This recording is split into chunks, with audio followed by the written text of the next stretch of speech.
Hello, नमस्ते, how are you all today. आज के वीडियो में हम आर्ट पैशन के प्रोफेशनल मेहंदी पाउडर और ऑयल से पेस्ट बनाने की पूरी प्रोसेस देखेंगे।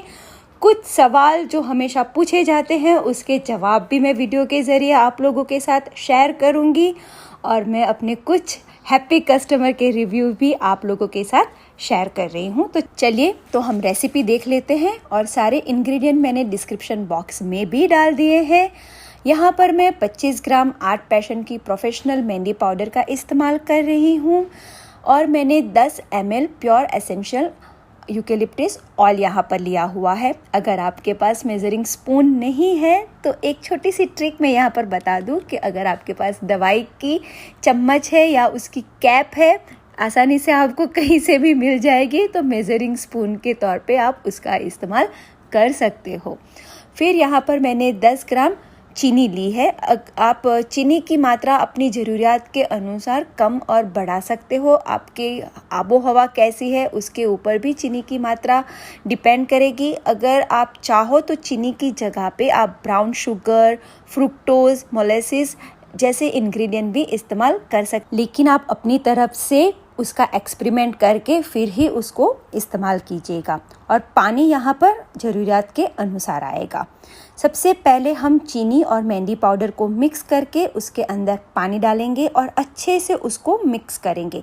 जब तक सारा पाउडर मिक्स ना हो जाए उस समय तक हम थोड़ा थोड़ा पानी उसके अंदर डालते रहेंगे। और मैं कोशिश करती हूँ कि मैं इस स्टेज पे बहुत ज़्यादा पानी नहीं डालूँ और आटे जैसी इसकी कंसिस्टेंसी रखूँ। और फिर मैं उसके अंदर ऑयल डालूँगी और ऑयल बहुत ही प्रेशियस है तो छोटी सी एक बूंद भी नहीं छूटनी चाहिए। और इस स्टेज पे आप बहुत अच्छे से पेस्ट को मिक्स करो, कोई भी लंप छूट ना जाए। इस तरह से पूरी पेस्ट को अच्छे से हिलाओ। मैं यहाँ पर आपको ऑयल को लेके एक इम्पोर्टेंट बात बता दूँ, और ये हम आर्ट पैशन के प्रोफेशनल पाउडर की गारंटी दे के कहते हैं कि जब भी कोई स्टेन की कंप्लेन करता है तो हम दो चीज़ उनके पास चेक करवाते हैं। एक तो वो कौन सा ऑयल इस्तेमाल करते हैं और दूसरा ऑयल और पाउडर का प्रपोर्शन। और ये दोनों चीज़ें करेक्ट करने के बाद उनकी स्टेन की कंप्लेन चली जाती है। तो इसीलिए आप ये बात ज़रूर ध्यान रखिएगा कि ऑयल प्रॉपर होना चाहिए और उसकी मात्रा भी पाउडर में एकदम परफेक्ट होनी चाहिए, वरना वो स्टेन के ऊपर असर डालेगा।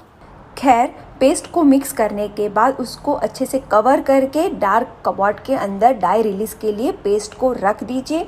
डाई रिलीज़ का टाइम डिपेंड करेगा कि आप गर्म आबो हवा में रहते हो या ठंडी आबो हवा में रहते हो। गर्म आबो हवा में डाई जल्दी रिलीज़ हो जाएगी, जैसे मेरे यहाँ 5 से 6 घंटे में डाई रिलीज़ हो जाती है, लेकिन ठंडे प्रदेश में कई बार ज़्यादा घंटे लग सकते हैं। तो यहाँ पर आपको थोड़ा सा अपना एक्सपेरिमेंट करना पड़ेगा। प्योर एसेंशियल ऑयल को टेस्ट करने का एक आसान तरीका मैं आप लोगों के साथ शेयर कर रही हूँ। एक बूंद आप प्लेन पेपर के ऊपर प्योर एसेंशियल ऑयल छोड़ दीजिए कुछ घंटों के लिए। अगर वो प्योर है, उसमें कुछ भी मिला हुआ नहीं है, अनडाइल्यूटेड है, तो पेपर अपने आप पूरा प्लेन हो जाएगा, पूरा एसेंशियल ऑयल बाष्पीभवन हो जाएगा। याद रखिए, ये वीडियो मैंने यहाँ पर टाइम लैप्स में लिया है, इसलिए इतना फटाफट हो रहा है, लेकिन इसमें कुछ घंटे लग सकते हैं। तो ये एक छोटी सी आसान सी टेस्ट है प्योर एसेंशियल ऑयल को चेक करने की। तकरीबन 7 घंटे के बाद मेरी मेहंदी डाई रिलीज़ होके कोन में जाने के लिए तैयार है, लेकिन कोन में डालने से पहले हम यहाँ पर उसकी कंसिस्टेंसी करेक्ट करेंगे। कंसिस्टेंसी कैसी रखनी है बहुत ही पर्सनल चॉइस है। मुझे पर्सनली गीली पेस्ट ज़्यादा पसंद है, क्योंकि गीली पेस्ट एक तो हाथ के लिए अच्छी है, हाथ में दर्द नहीं होता, आपकी लाइन टूटती नहीं इतनी, और तीसरा आप बारीक काम गीली पेस्ट हो तभी कर सकते हो। अगर आपकी पेस्ट गाढ़ी होती है तो हाथ में दर्द होना शुरू हो जाता है, फिर बारीक काम भी उससे नहीं होता और लाइन भी उससे बहुत टूटती है। तो इसीलिए कंसिस्टेंसी कैसी रखनी चाहिए वो आप अपने एक्सपेरिमेंट से अपने लिए ढूंढ सकते हो।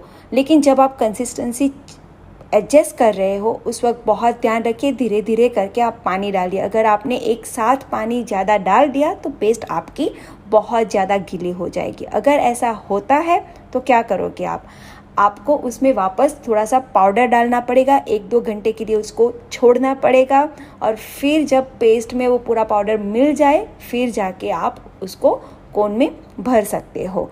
लेकिन अगर आपने सारे कोन भर दिए तो वापस आपको सब कोन छोड़ने पड़ेंगे और पूरी प्रोसेस वापस करनी पड़ेगी। इसीलिए इसी पॉइंट पे थोड़ी सी धीरज रखते हो तो आपका बहुत समय और एफर्ट बर्बाद होने से बच जाते हैं।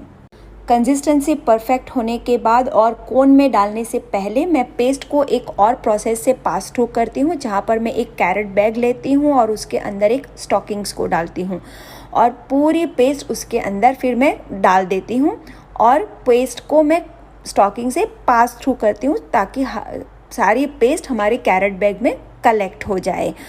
ये प्रोसेस से क्या होता है कि जब आपका पेस्ट स्टॉकिंग से पास थ्रू होता है, पसार होता है, तो जो छोटे छोटे लंप रह गए हैं आपकी पेस्ट में, या तो कुछ ऐसी मेहंदी छूट जाती है जो भीगी नहीं है, या तो फिर छोटे कचरा जो आपके पेस्ट में अगर है वो सब कुछ यहाँ पर क्लियर हो जाता है और आपकी पेस्ट बहुत ही स्मूथ और फाइन बन जाती है, जिसकी वजह से आपका कोन बहुत अच्छे से चलता है।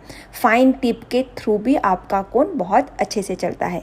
लेकिन एक वार्निंग मैं यहाँ पर दे दूँ कि ये प्रोसेस आप तभी करो जब आपकी पेस्ट बॉडी आर्ट के क्वालिटी की हो, 3 बार मिनिमम छानी गई हो। अगर आप हैना फॉर हेयर या ऐसा कोई भी चालू हैना पाउडर इस्तेमाल करते हो तो ये प्रोसेस बहुत ही पेनफुल हो जाएगा।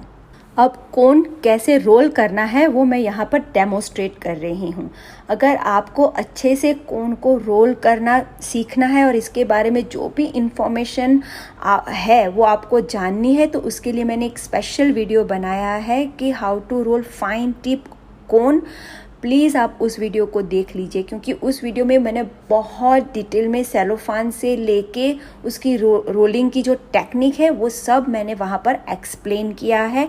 तो यहाँ पर वापस उसको दोहराना मैं मुनासिब नहीं समझती। वीडियो वैसे ही लंबा हो रहा है, फिर भी मैं यहाँ पर आपको रोलिंग कैसे करना है कोन वो डेमोस्ट्रेट कर रही हूँ। अगर आप उसको ध्यान से केयरफुली देखोगे तो आपको समझ में आ जाएगा कि जो सेलोफान होता है उसकी जो 2 साइड्स होती है वो बहुत ही इम्पॉर्टेंट होती है। अगर आप उसको अच्छे से मैनेज करते हो तो बहुत फाइन कोन आप रोल कर सकते हो। दूसरी एक बात, कई बार हमारा जो सेलोफोन होता है वो मशीन में कट होता है, तो इसकी वजह से उसकी जो साइड है वो परफेक्ट स्मूथ नहीं होती, कहीं पर उसकी छोटी सी चिप भी निकल जाती है। तो ये सब चीज़ें ध्यान रख के आप कोन को रोल करो। जो स्मूथ साइड है वहीं से आप कोन को रोल करो, वरना आपका कोन बराबर चलेगा नहीं, आपकी लाइन भी टूटेगी और जो पेस्ट है वो कोन के आजू बाजू गोल गोल घूमती रहेगी। अब पेस्ट को हमने कैरेट बैग में डाला है, इसलिए कोन भरने की प्रक्रिया हमारी बहुत आसान हो जाएगी। कोन को कैसे भरना है और कैसे सील करना है उसका डेमोस्ट्रेशन चल रहा है। उसी टाइम पे ऑर्गेनिक मेहंदी को लेके कुछ बहुत ही इम्पोर्टेंट बात है डार्क स्टेन लाने के लिए, उसके बारे में मैं बात करना चाहूँगी।